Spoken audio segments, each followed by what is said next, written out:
different authors on psychosynthesis, amplifying different sides of that, of the theory and practice.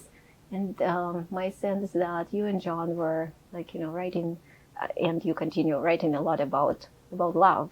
And your last book was Psychotherapy of Love, last book that you and John wrote together. So could you please just say, how did it happen that you started writing this book? I hope this will be coherent or chronological, I'm not sure. But we wanted to write a book. After we wrote the first two, we wanted to write the third book we thought should be about therapy. And we just played around with different ideas about what psychosynthesis psychotherapy is and how to write the book. And then when we were in Italy for one of the times when we went to Italy for the month. We were there, and my cousin and his wife came with us on this particular trip. And one evening, the four of us were sitting around talking, and my cousin is very curious. He's sort of empathically curious. And so he was asking John a lot of questions about, he knew John, but he didn't know a lot about his past or his history. So he was asking a lot of questions, and then that night we went to bed, and John, I think, had a dream in the night, and we woke up in the morning. He and then we had a sense of how the book should be, what the book was to be about, which was empathic love and curiosity. Because however my cousin was with him that evening in that conversation was this empathic love and curiosity, as well as we were in Italy, staying in Cortona, which was not that far, maybe I don't remember, 50 miles, 75 miles from where John had studied with Assagioli, many years prior to that. So the combination of that conversation with my cousin, maybe a dream, I'm not sure about the dream part, and then reminding him, sort of waking up and remembering, oh, we're not that far from where I stayed when I studied with Assagioli, and Assagioli he experienced Assagioli as empathic with him. And so it sort of all came together, and it gave us a direction. I see. For the book. So that's how that book came about. I mean, it took a while to sort of fill it out, but that was what we were looking for, was some direction about how to go with this book and what this book was to be about, truly about. So you already started working on this book before that, or No, we were talking about it. There was no writing done on it, but we were just talking about, okay, how should we write this book? Should we do this? Should we do that? How should it be written? Right. What is it really about? I mean, it was all that kind of brainstorming, but we had not settled on anything. I see. Until that experience in Italy. And it was clear after that evening and then the next morning, this is how we're supposed to go with this book. I see. So that's how it came about. Interesting. So it's kind of like going to Italy and close to the place where John studied with Assagioli, and then his experience of someone being so empathic and so exactly right, and then it's it's become about the book. Was it easy to write this book, actually? Well, John, as you know, that for all of our books, John actually did the physical writing. We would brainstorm the ideas and talk about it, and talk about how it should be put together, and then I would read and give him feedback about the writing itself. But John actually did the writing. Did you say, was it easy? Was it easy to write a book? I mean, when it came, sometimes people say oh, as soon as idea came up, then I just sit down and I don't remember how long. I mean, it's interesting to think about that, because this book was finally published in 2010 after John died. Yes. I did a lot of the final work on it. And that's my cover. That's my drawing. I remember you shared that, but it's did you also specially? No, it was a watercolor I had already done prior to this book. And so I submitted it to them as a possible cover, and they accepted it, though I didn't get credit for it. They didn't say that it was your painting. But I'm trying to remember, maybe when that happened, when we started. I'm going to guess like it was, like when John, right before John died, most of the manuscript was done. Okay. And we had about 3 weeks before he died, we sent it to SUNY, who was our publisher, and asked if they were interested in publishing this third book. And we asked them to give us an immediate response because of the condition he was in. And if they didn't want it, I wanted to shop it around to other publishers. And she like within days, she responded, I guess the editor, I guess she was the editor at SUNY, and said, yes, we'll take it, provided that it goes through the peer review and the peer review is okay. And so we got a contract right away, and so he got to know before he died that it was going to be published. Oh, that's probably so meaningful. But I'm thinking that, so that was 2008 when it was mostly done, and we probably started it like maybe, gosh, I can't remember the year. I'm going to guess 2004. Okay. Maybe, like maybe 4 years. Okay. It was a while. Right. I don't know. I never wrote a book, so I don't know how long it should take. It's a long process. I mean, it might have been 4 or 5 years. And then once you start the publishing part, it's still like, so the manuscript was almost done in 2008, but I had to do all this final work on it, and I indexed it myself.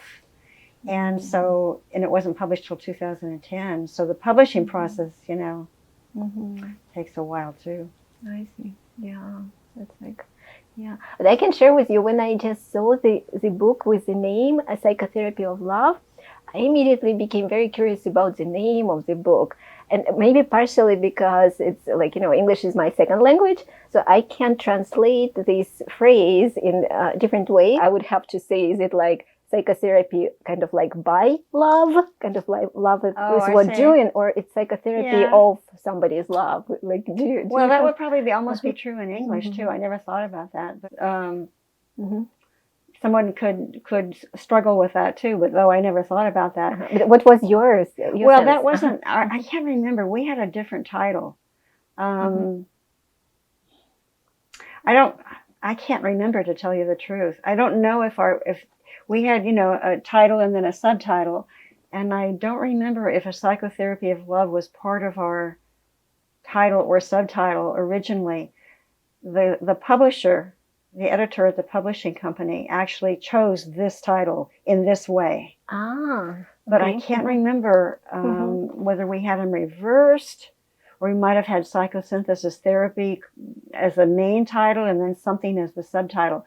I don't think this was actually the main title that we gave it originally, but she thought we should give it that title. So she actually chose it in a sense, and we agreed. I mean, I agreed because I guess by then John might have been gone. I don't remember if he knew that was the title it was going to be, actually. I'd have to look at the contract. That's a good question. Did he know that was going to be the title? I don't think so. Okay. How is it that you can call psychosynthesis, if I understand it right, as you see it, as psychotherapy of love? Why love? It's a good question. Why love?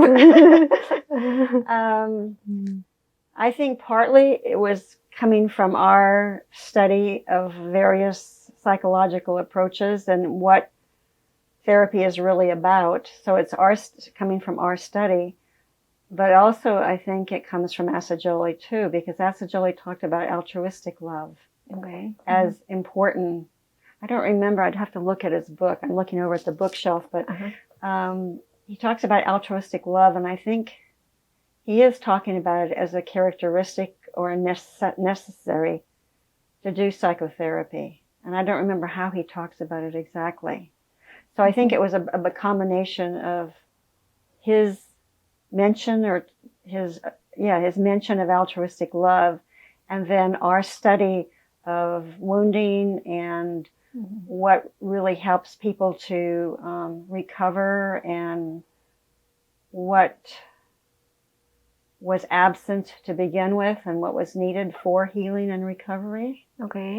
So, reading a lot of object relations and self-psychology and the what do you call those people? The people that followed self-psychology. Mm-hmm. Oh, can't remember. Intersubjectivists right now. I can't remember what they call themselves. Okay. So studying all of that, I think, sort of brought us to our own conclusion about what psychotherapy is really about. Mm-hmm. But also going back to Asa Jolie, who talked about altruistic love. And so you reflected on the field of psychotherapy in general, and then you linked it, or somehow found that it's also in Asa Jolie's writing is also altruistic love is an important part. It's of like psychotherapy. What's the essential ingredient in psychotherapy that truly makes it work? Yeah, and that's what we decided was love. And I think there's a paragraph in that, I think in the introduction there, where we say that there's many different psychological approaches that talk about. They may not use the word love, but that's what they're talking about in terms of that's what the healing factor truly is. Rogers and a number of different people talk about it, but they may not use that word. I was really grateful when I read, a few years ago, I read Dan Siegel, one of Dan Siegel's books called The Mindful Therapist. And in there's a couple of places where he says, what we're really doing is really love, he said. Okay. I was so glad that he could have said it outright, right? Okay. Yeah. And now when you talk about altruistic love, what then is different in altruistic love with any kind of other love? John and I had read a number of years ago, long before this. We had read, I don't know if you're familiar with C.S. Lewis. He wrote, he wrote the Chronicles of Narnia, which is a... yes. Okay, but he's written a lot of other things besides the Chronicles of Narnia. Yes. He was a literature professor in England and medieval and Renaissance literature, I believe. But he was a Christian too, so a lot of his books that he wrote, and even Chronicles of Narnia, are Christian. And he wrote a book called The Four Loves. And John and I had read that together a long time ago.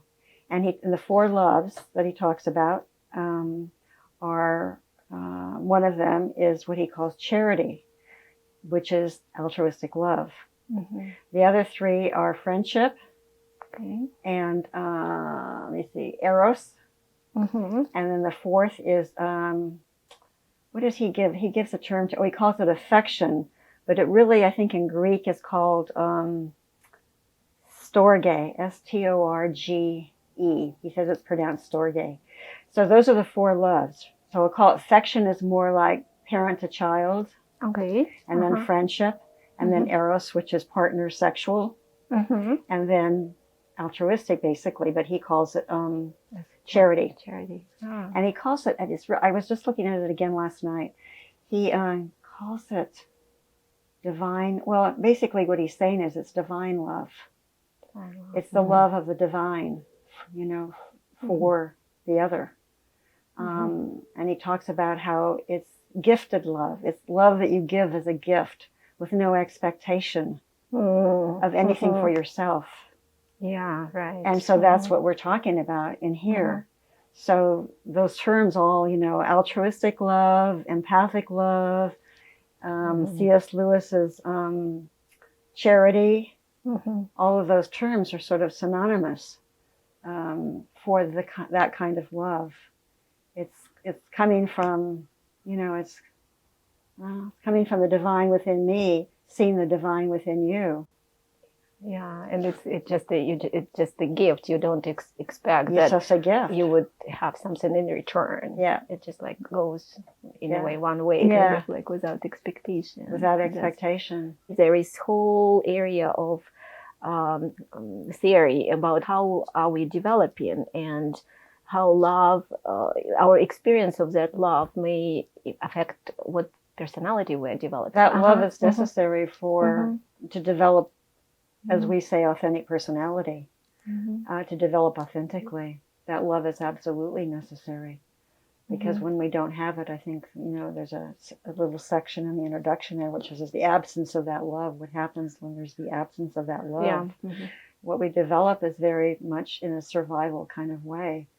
Survival, we say survival personality, but meaning that we develop and we become whatever we need to become in order to survive an environment that doesn't have that love. So that, that the absence of it in an environment where there is the absence of it, it's requiring us to be a certain way that is not authentic to who we are. And how do we know whether or not we developed a survival way of life, or we are more in our authenticity? Do we know? How do we know? How do we know? Well, sometimes people don't know forever. I mean, they don't know their whole life, that they're living from a survival orientation or in a survival way. I mean, some people will not know that their entire life. So how do we know? Yes. Do we know from the inside, or someone should kind of reflect on that, and then we know? Or, I think it's both. I don't know. I think if that speaks to the idea of waking up, I think of Charles Tartt's book called Waking Up, something, or what we call the crisis of transformation. Something happens in life that shakes us enough, where all of a sudden we wake up. I mean, like when we're living in a survival orientation or in a survival way, it's like we're in a trance. We're just sort of living life kind of automatically, the way that we were conditioned to live by the environment that we grew up in. That can go on for someone's entire life. They may never wake up and realize that.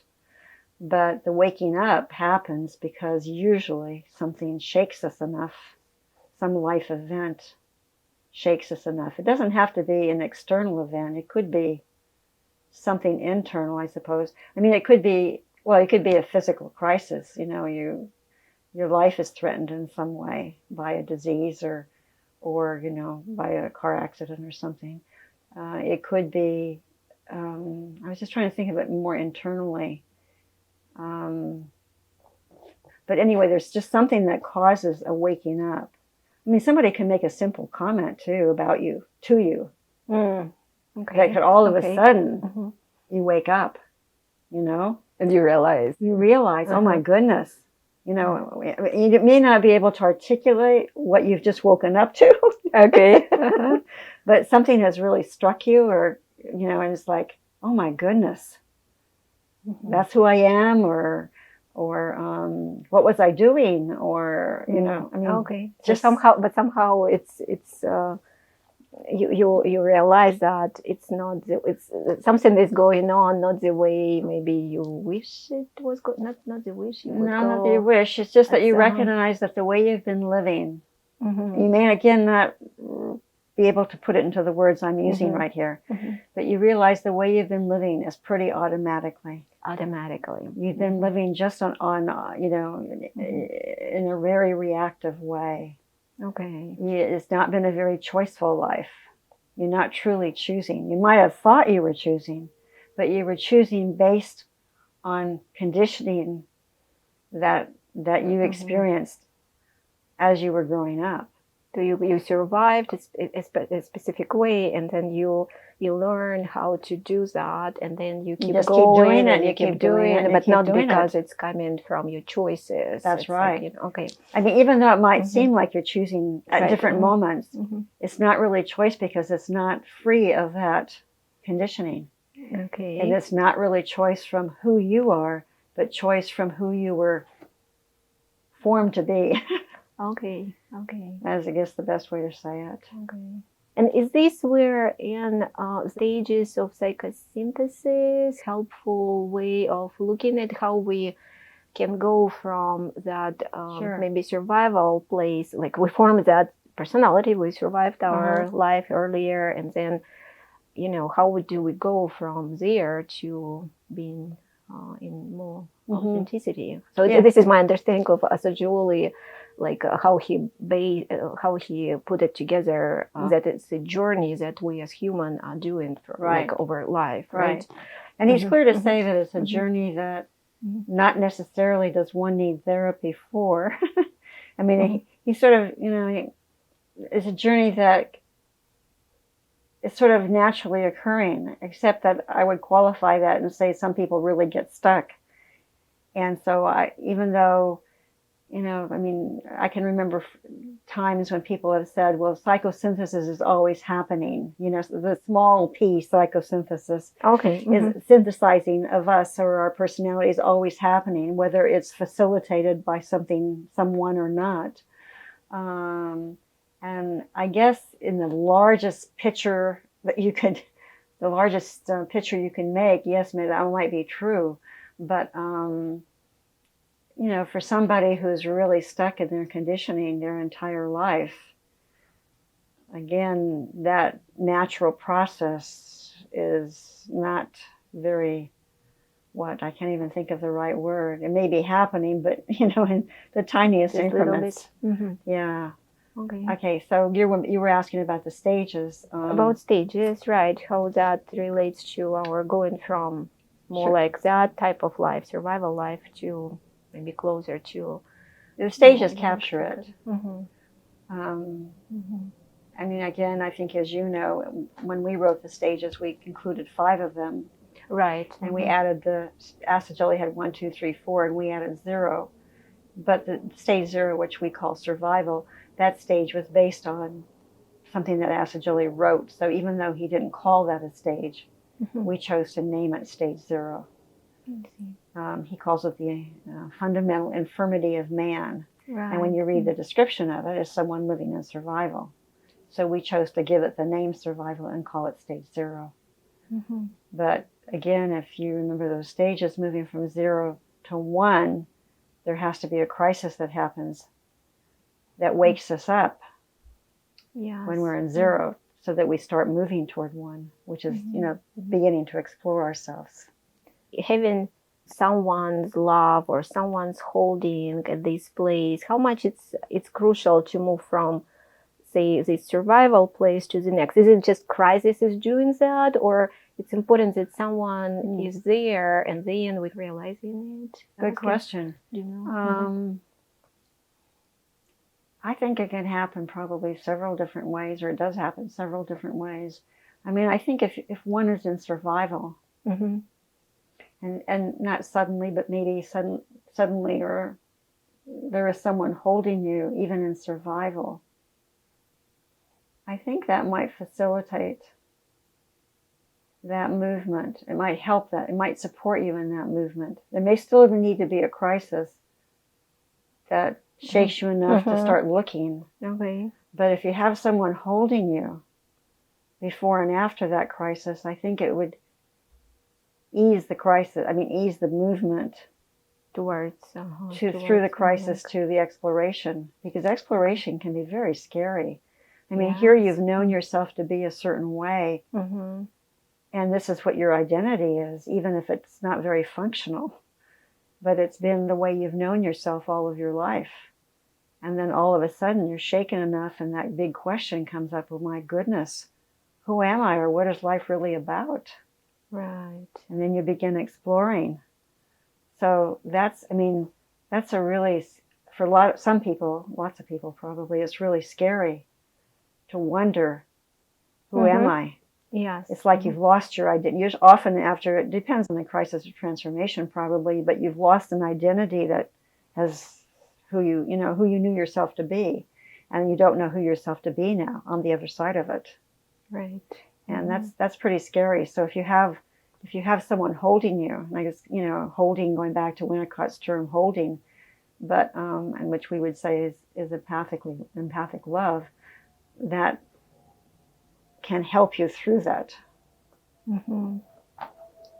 I mean, sometimes that crisis doesn't have to be a very strong one or as debilitating as some other crises can be, but it still is a shaking of identity. Do you have example how it can look like in real life? I can use myself. Okay. I mean, I think about myself, having grown up in a pretty, dysfunctional family, like many people, but, having experienced certain levels of abuse of various kinds. And then forming myself as I formed myself to survive that environment, and living by that program,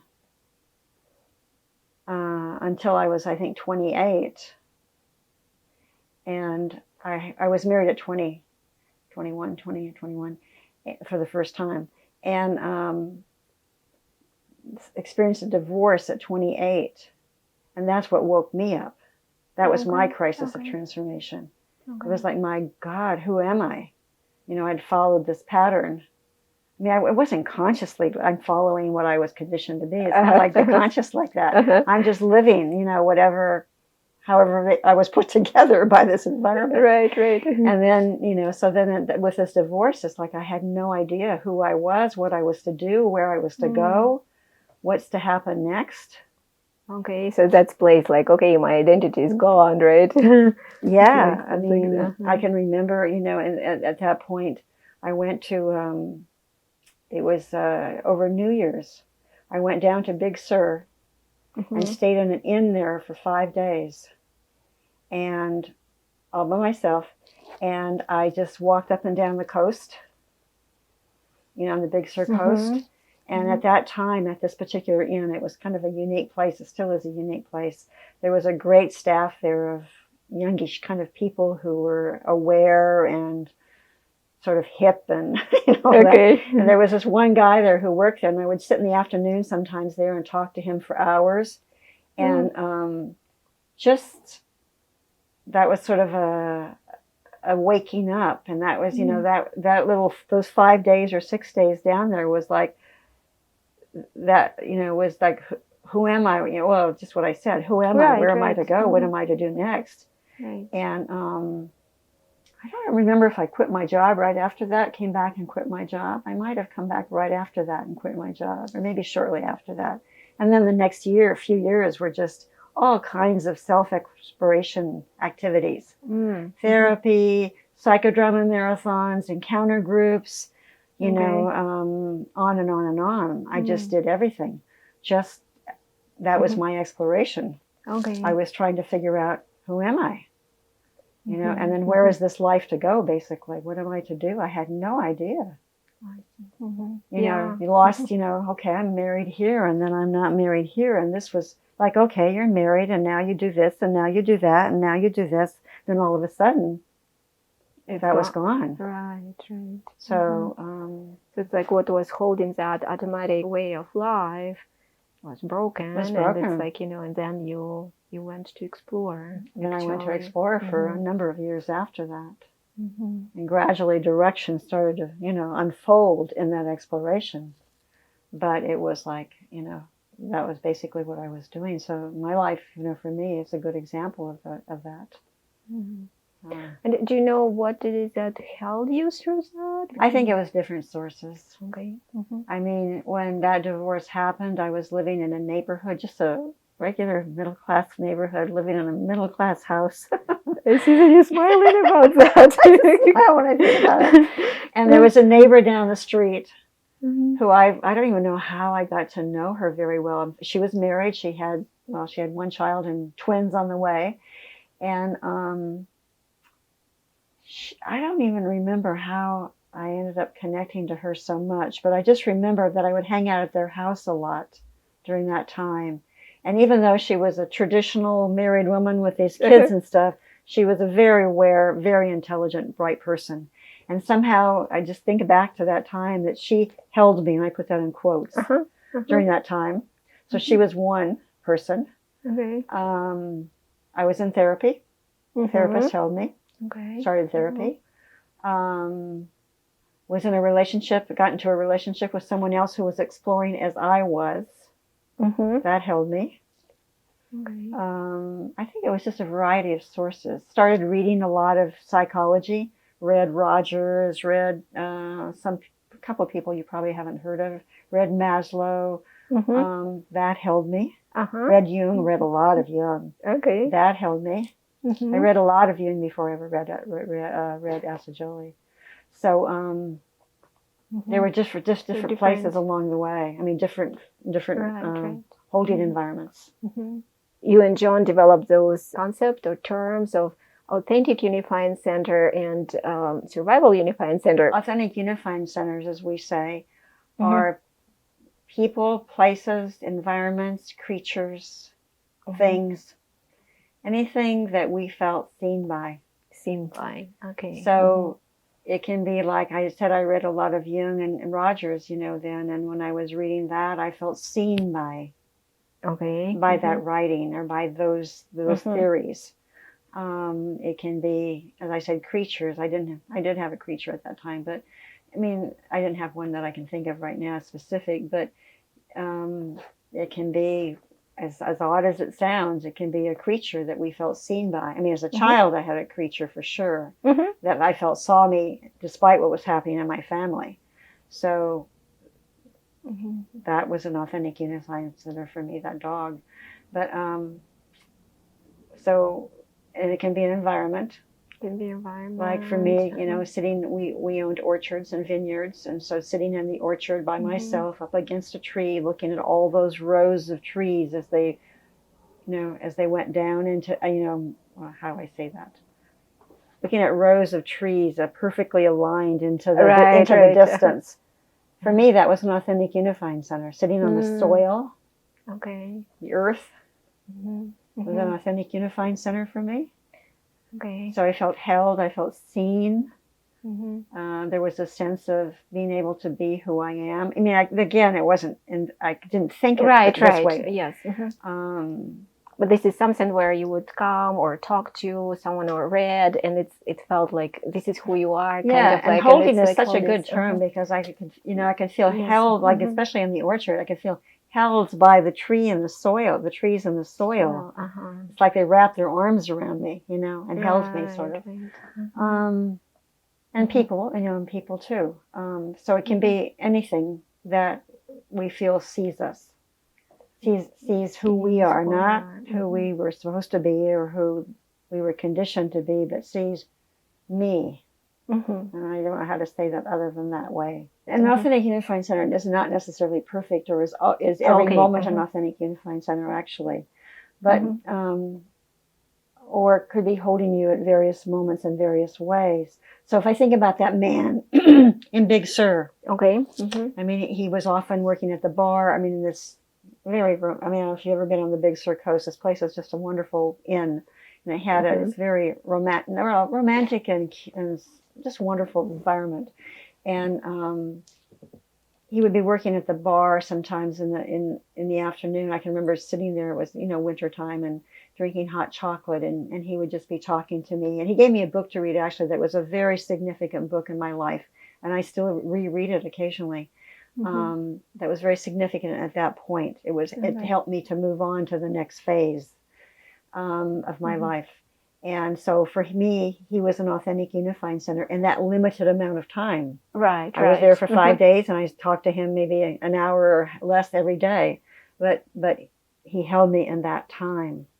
Or like the neighbor down the street, when I would go over to visit, and occasionally I would have a meal with them or something, I felt held maybe in a different way. Well, yeah.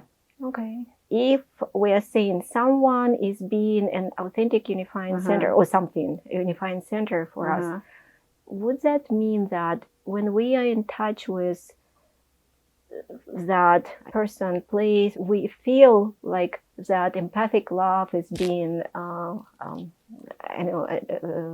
like being sent to us somehow, or it doesn't always this way? Oh, I think it is, but I don't think it's that conceptualized that way, probably. I think it is. I mean, I think it's essential to that experience, but I don't think that either the person with us in that way or being the recipient of that would be able to put those kind of words, or would necessarily put that word to it. And then we develop this awareness. We are like, we more connected to ourselves, to others.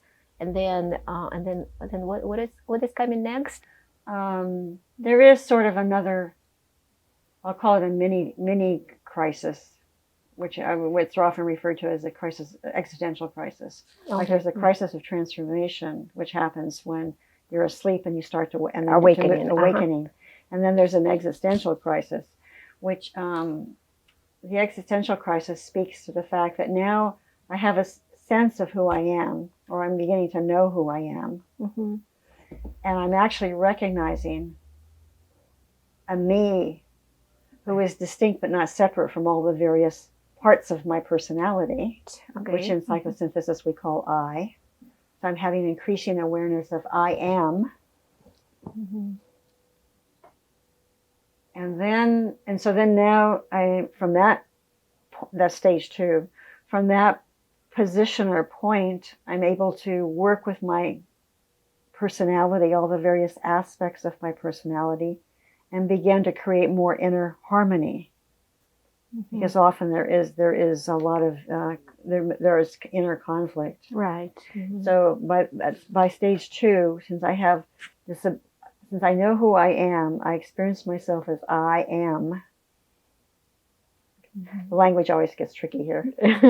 I'm now able to recognize and work with the various parts of myself to bring about increasing inner harmony. So that now my personality is becoming more authentic, or is increasingly authentic, is working better. I'll put it in a sort of a weird way to say it. Then the existential crisis arises with the question of, what am I to do with this life or this personality? Right, because now we have some kind of life, and we have some kind of life. Right? I sort of know who I am. Everything's kind of working inside, but what's meaningful? Where am I to go? What am I to do? So that's we call that the existential crisis. Oh, interesting. I never realized where is that existential crisis in terms of stages of psychosynthesis. Well, John probably spoke of it, would refer to it occasionally, but I'm not sure that I referred to it as much when I've talked about the stages. And now that we're saying it, I've got to remember to do that. Okay. But that makes a lot of sense. Now I know for sure that this is who I am, and I know that maybe this is my meaning of my life or call of my life, but I'm doing this, then I'm in conflict again. It's like with life. Yeah, I'm challenged to say, okay, what am I going to do? I may have choices to face at that point. Right.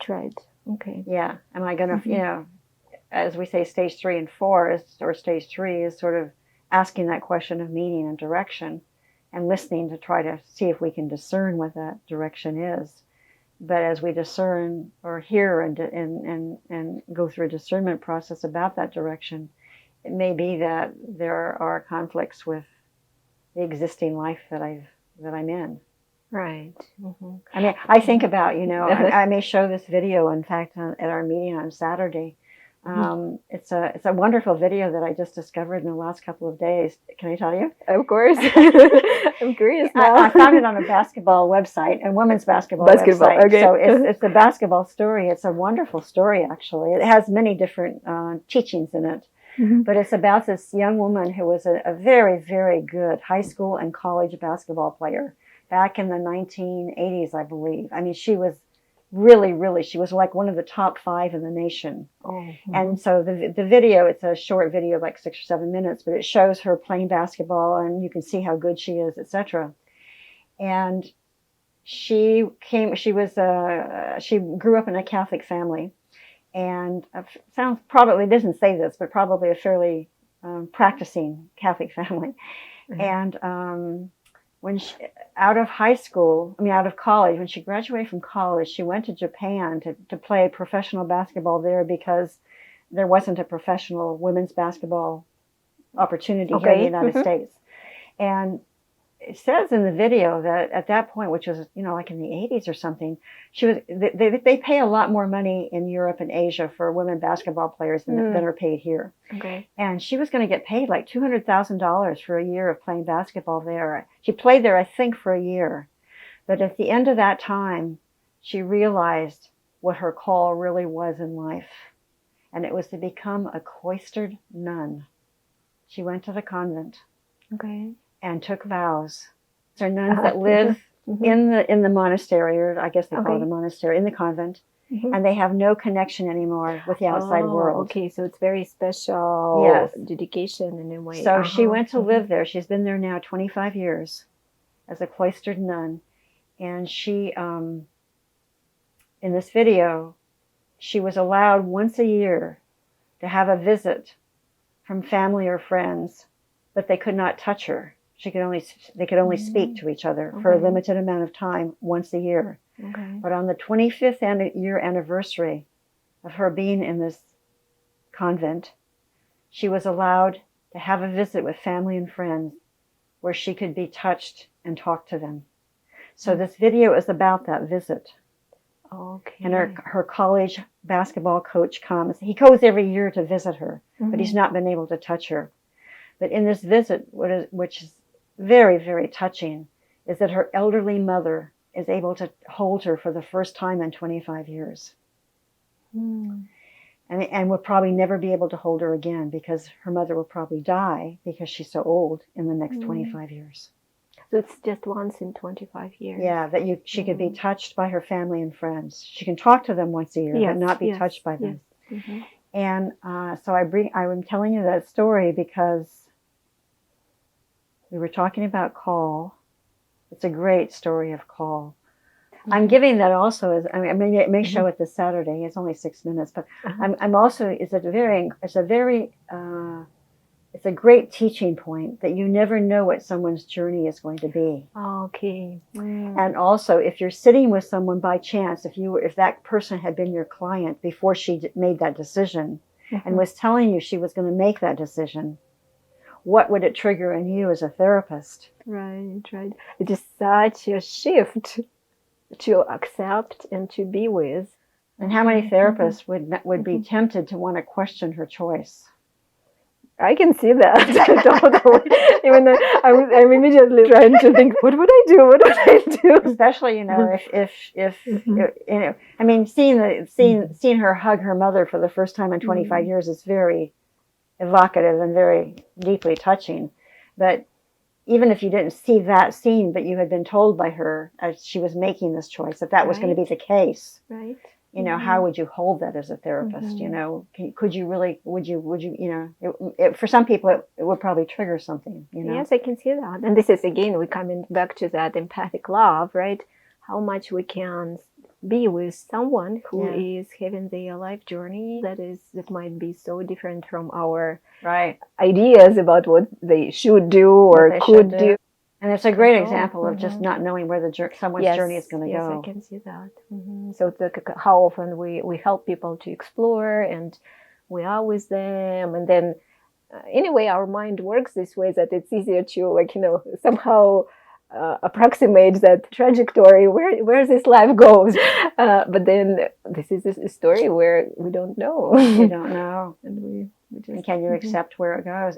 So that means we need to let go any of our even desire of power or control, right? So it's such a fine territory in a way. Yeah, right? I mean, I think as a therapist, it's something that if one believes that this is the way therapy should be, it's something that you'll be refining your entire therapeutic life, because you get better and better at it, and better at seeing when you don't let go. You can see it more quickly. But I think that it's not that you are not able to let go, and then because this you're able to let go. No, it's gradual. I mean, learning to follow the client's agenda and not superimpose your agenda is something that will be refined over time, with experience and practice. But the question always arises often by students about what if someone says they're going to do something, go out and shoot people, or something like that, and that's what they feel called to do. That kind of question frequently comes up. I mean, some version of that question. Well, I mean, one thing you always return to is if you have a license, you have to report that. So it's always a challenging question. It's always somebody who wants to challenge you with that kind of question, right? So, if you say, okay, what if someone says they're going to do something that's not like killing someone or killing themselves, and it's not like a legal thing you have to legally report, but is certainly harmful in some way. Like if someone says they're going to cut themselves, I guess it depends on the extent of what they say in terms of cutting themselves. If the cutting seems like it's suicidal, then that's different from more minor kind of cutting. I can even say it that way, but where do you go with that? But it doesn't mean that you don't explore it. You don't be empathically curious about that choice. Okay. So it might be that I would ask that person, tell me more about wanting to do that. Is that okay for you to tell me more about wanting to do that? Or is there any part of you who doesn't want to do that? Or is there a part of you who wishes that you didn't do that? Or, I mean, there's all kinds of empathically curious questions you can ask the person to tease that. Tease it apart is what I'm going to say, but just to explore it. And see where it goes. Now, you never know where that's going to go when you do that. You just have to be watching your agenda every moment. So it's kind of like where it's coming from. It would be sort of like, okay, if you tell me that, like, let's just stay with a cutting example. If you tell me that you're doing that, do I get scared inside? And then whatever I say to you comes from my scaredness. Okay. Versus, you tell me that you're going to do that, and I'm curious about the experience or about your wishing to do that. Right. So internally, we are in a different place. We can act in a way, right, from different parts of ourselves. As a therapist. As a therapist, right. And if we, like, if it's something triggered to us where we're scared, then we probably respond from, more that like, scared part. Yeah, scared part. And then probably we are doing something for us rather than for the so person. I'm not coming from a disidentified place. Yes. But if we are holding it as, okay, we are still holding place, doesn't mean that we agree, I mean, in terms of limits of actions or something, but internally, we're still holding it from the place of openness and curiosity and love to the person.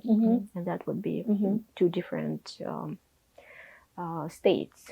That's right. And your responses would be very different. Many times you would say that somehow when when you're acting from that space or something different is going on inside you. Do you always know? Almost always. Almost always. Now, I don't know if that would have been true years ago. That's what I meant by that. You get more refined in your ability to. Was I speaking about refinement? You get more. Well, anyway, I'll just say it in this case. You get your ability to recognize when you have been triggered. That ability you get better and better at being able to recognize when you've been triggered. That's what I'm trying to say. And I think I don't know, I haven't talked to that many people about how what happens inside of them for them to recognize that. Even for therapists? I know for myself, and I know more or less for John. And it was always, for both of us, it was an experience of discomfort inside. Okay. There was just I call it a feeling of uneasiness inside. That, something feels uneasy inside. What did I just do? And sometimes I catch it right sometimes I catch it right in the moment, and sometimes it's afterwards. But, I mean, for me now, more I can catch it in the moment. But I think that was true for both of us. Sometimes it was, whether it wasn't a long lag of time, but sometimes it was immediately in the session when it happened, and sometimes it was like, half an hour later. Right. But it was the feeling of uneasiness inside. So it's like what you're watching as a therapist is where your response to the client is coming from. Is it from that space of altruistic love, kind of like that space where we hold whatever is going on here with the client and their life journey? And that would be one experience in one type of relationship in a way, right? It's like it's we relate to eye then, right? Eye to eye. Or if we kind of like one of the parts of us got those maybe more survival parts of us got triggered, and then we respond from there. Then again, we're getting into that closed space where we're not keeping that openness. And then we start to relating to the client as an object. As an object, because now we need to do something with them or about what's happening. Help them to change their mind or get them not to do that or whatever. Okay. And so a big part of psychosynthesis as therapy, right, is to do, for a therapist, on the therapist side, is to develop that level of self-awareness or level of self-integration where we are able to recognize what is the space where we relate in. Yeah, and that speaks to our need of just continuing to self-explore throughout our life, not just think that we've done it here and now we're done, because there's more and more that can be triggered within us as we keep walking in our life, in our journey. It's like what you're saying is that even if we, like in terms of those stages of psychosynthesis, we in general moved from that totally survival place to more cohesive self and more harmonious self inside and more knowing of ourselves. But there is still always opening for unknowns in us. Absolutely. Is it right? That's why we say that the stages are not a ladder that we climb and we get to the end of it or to the top of it. Okay. But that we cycle back through those stages, just like they say in the 12-step programs. In the 12 steps, you go through the steps, but you're always returning to earlier ones for the rest of your life. It's not that you're done with them. And we say the same thing about the stages. Sometimes in writings about psychosynthesis, it looks like, okay, we go from stage 1 to Z, and then we are in a constant bliss. Maybe I'm oversimplifying what I read, but sometimes it looks like that. That's a good question. Okay, you've reached stage 4. You're responding to your call that you discerned in stage 3. You're responding to it now because that's what stage 4 is actually responding. It's a very practical stage. But when you respond, what we say is that in responding, that it can bring up unconscious material that you weren't even aware of. So you're responding. I can't even think of a good example right now, but you're starting to respond to whatever that call is or to whatever that sense of direction is.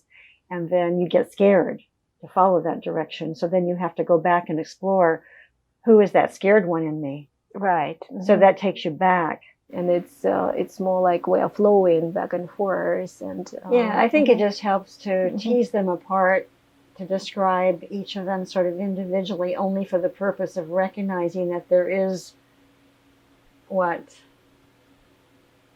different moments when we are in different places, sort of, but not for the purpose of saying this and then this and then this and then this, because we can, as we say, we can be in more than one stage at a time too. So can you give an example how we are in the like again we are at the same time in different stage? Means we again, if I understand it right, is that we got into, say we did get in touch with our even life goal, for example, right? Call of self, and we responded to that. Except that we don't really say that stage. We don't really when we talk about listening to call or listening to the messages of direction from whatever we consider source to be it the divine or the universe or whatever, the Tao, that we, meaning John and Ann, don't think, and maybe Ask Jolie too, don't think of it as like this one lifetime call or this one. Okay. We think, for us, call is moment to moment in life. Call is in this moment, I'm sitting here in this chair. And it's in the next very moment when I go, and the next moment when I walk in the house and I'm with my dog. And the next moment so what am I called to in every moment of my life, not just called in this big sense of call. So that's really important to remember. So I could be exploring something, but I could be exploring a personality conflict, a conflict between two parts of myself. And at the same time, I could be asking that question, how am I called to be right now? How am I called to be right now? Which is sort of a stage 3 question. It is a stage 3 question. Okay. Stage 1 is who am I? And stage 2 is the recognition that I have these parts, but I'm distinct but not separate from these parts. So I could be working there, but at the same time be asking that question, what am I called to in this day? Okay. So that's how we can be in more than one stage at a time. So, and the stages, I mean, there's, again, we're describing them as distinct, but they're really not as distinct as the descriptions are. So it's more like for theoretical point, kind of like to say like, this is kind of like state of our consciousness that we can experience. That's right. In this way and in this way and in this way. But it does not mean that we, like, it's at some point of our life, we experience that and then we are done with that. That's and right. Never more. But actually, it's